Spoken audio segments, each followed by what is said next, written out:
بسم اللہ الرحمن الرحیم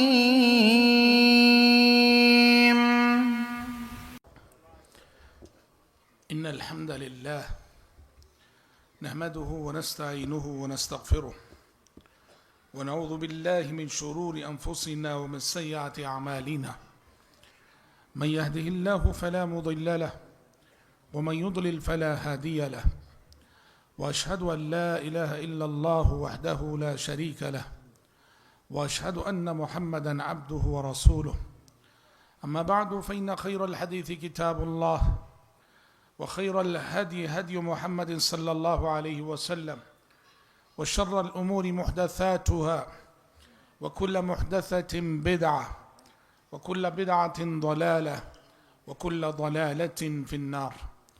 أعوذ بالله السميع العليم من الشيطان الرجيم من همزه ونفخه ونفسه فاعلم أنه لا إله إلا الله واستغفر لذنبك وللمؤمنین والمؤمنات.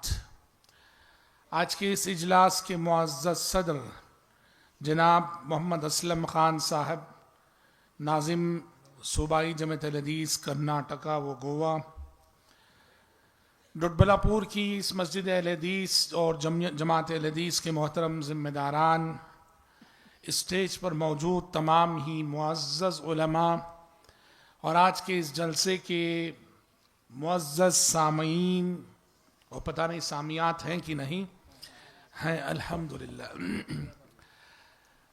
میری آخری تقریر ہے اور میں کوشش کروں گا کہ میں جلد ختم کروں، اور ویسے بھی میں زیادہ بولنے کا عادی بھی نہیں. آپ نے میرا عنوان سنا، مجھے اصلاح عقیدہ کے سلسلے میں گفتگو کرنی ہے، مگر میں اپنی گفتگو کو اپنے موضوع سے شروع کرنا نہیں چاہ رہا ہوں. ابھی ناظم صاحب نے جس موضوع کو چھیڑا اپنی گفتگو میں اس موضوع سے اپنی گفتگو شروع کرتا ہوں، اور اس کے بعد بات جہاں جائے انشاءاللہ.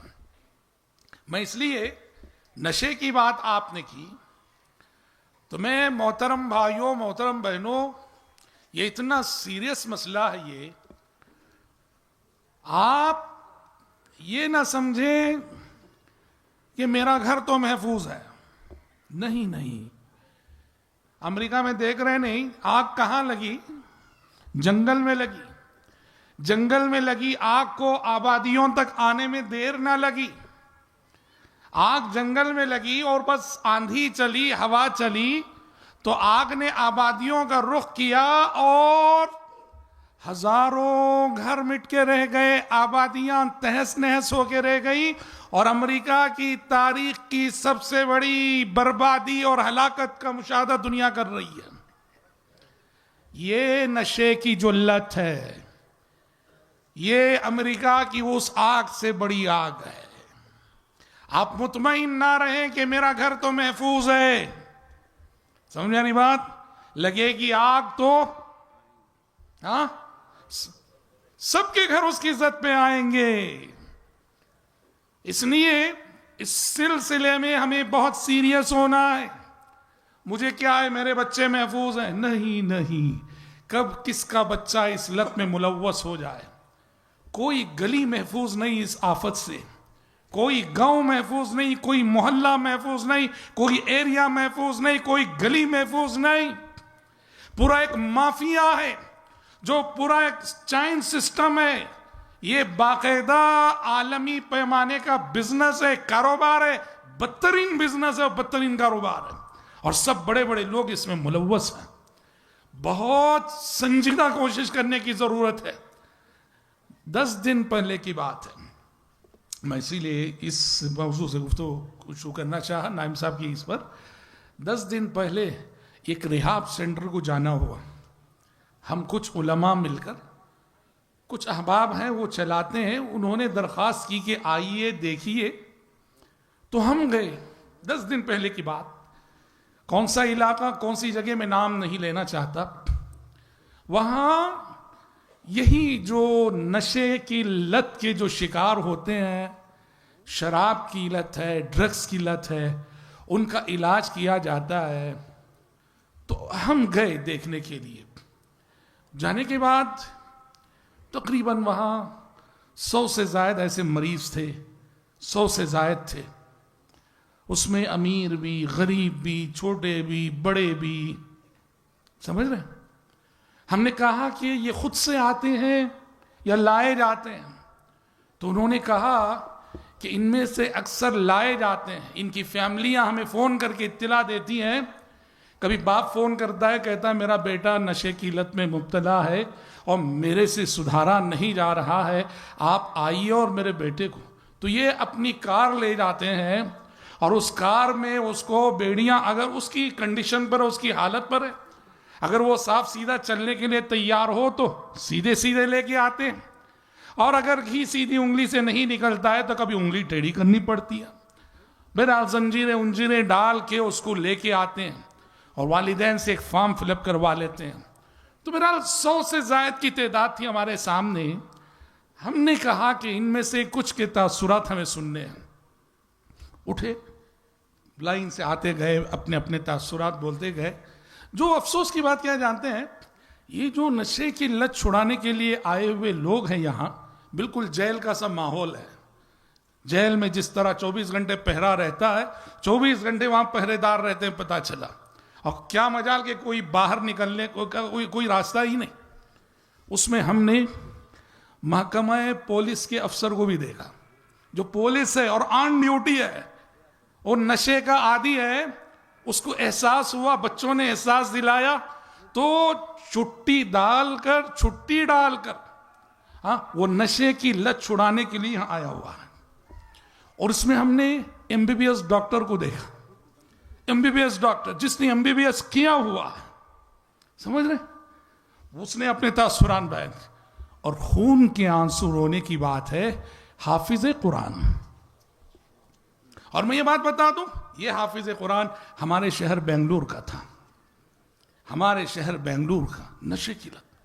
ہم نے کئی ایک کے تاثرات سنے۔ ایک بات بھائیوں اور محترم بہنوں سنو، مشترک بات جو تھی سمجھنے کی ہے وہ یہ کہ ہم نے سب سے پوچھا، جتنے بھی تھے، کہ آپ کو نشے کی یہ لت اور یہ عادت کیسے پڑی؟ سب کا ایک ہی جواب تھا، دوست دوست دوست، فرینڈ سرکل۔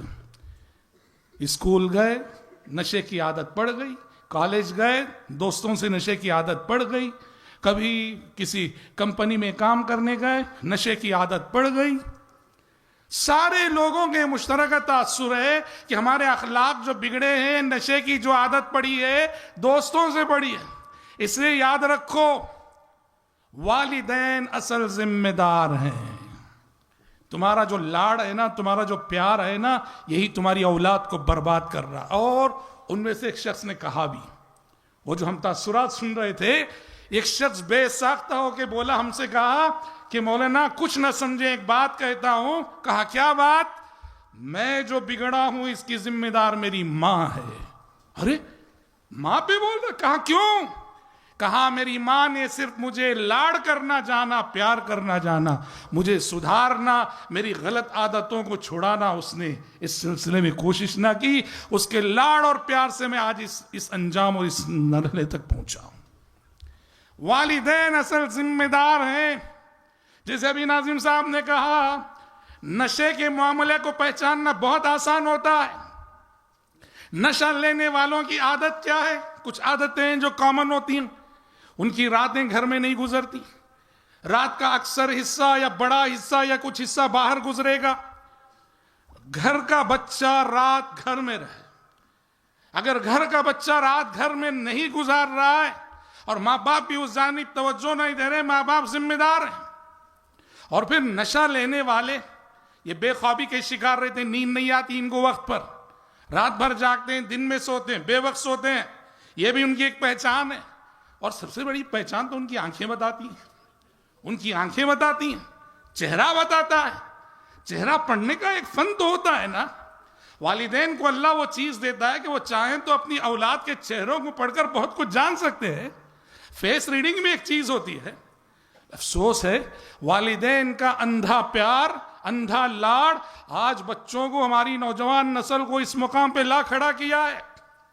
نوجوان نسل جسے اس امت کے لیے سرمایہ ہونا چاہیے تھا، وہ نسل درد سر بنتی جا رہی ہے، اور اس میں سب ملوث ہیں، کیا امیر، کیا غریب، کیا ہندو، کیا مسلم، کیا کرسچن، سبھی ملوث ہیں اس میں۔ ہاں یہ اور بات ہے کہ امیروں کا ڈرگس الگ ہے جو بڑا قیمتی ہے، اور غریبوں کا ڈرگس نشہ الگ ہے جو بڑا سستا ہے۔ سمجھ آ رہی بات؟ ہاں، غریبوں کا ڈرگس الگ ہے جو سستی قیمت میں مل جاتا ہے۔ اس لیے بہت سنجیدہ کوشش کرنے کی ضرورت ہے، سنجیدگی سے اس معاملے کو لینے کی ضرورت ہے۔ ہر شہر، ہر گلی، جہاں جہاں ہم ہیں یہاں، اور اس معاملے میں آپ نہ صرف یہ کہ تمام مسلم تنظیموں کے ساتھ، بلکہ غیر مسلم احباب ان کا ساتھ لیجئے، ان کا ساتھ دیجئے، اور بہت سارے مقامات پر، جیسے ابھی ناظم صاحب نے کہا کہ محکمہ پولیس نے بلایا تھا میٹنگ کی، اس فتنے پر قابو پانے کے لیے کمیٹیاں بنائی ہیں، محکمہ پولیس کا ساتھ لیجئے۔ بہت ضرورت ہے سنجیدگی سے کوشش کرنے کی، ورنہ آج نئی نسل سچ کہیں نشے کی وجہ سے گویا یوں کہیے اجتماعی خودکشی کر رہی ہے، اجتماعی خودکشی کر رہی ہے۔ باپ بوڑھا ہے، باپ کے اس بڑھاپے میں باپ تو یہ خواب دیکھ رہا تھا میرا یہ نوجوان بچہ میرے بڑھاپے میں میرا سہارا بنے گا۔ بوڑھے باپ کے لیے اس بڑھاپے میں جب باپ کمانے کے قابل نہیں ہے، یہ نوجوان جس کو لے کر باپ مستقبل کے خواب دیکھ رہا تھا، یہ اور بڑا بوجھ بن گیا بوڑھے باپ پر۔ بوڑھے والدین، اللہ اللہ، والدین کا مسئلہ یہ ہوتا ہے وہ اپنے بچوں کے دکھ درد کو دوسروں کے سامنے بیان کرتے بھی نہیں ہیں، اندر ہی اندر کھڑ رہے ہوتے والدین۔ اس میں محترم بھائیوں اور محترم بہنوں، سیریس لیجئے اس مسئلے کو۔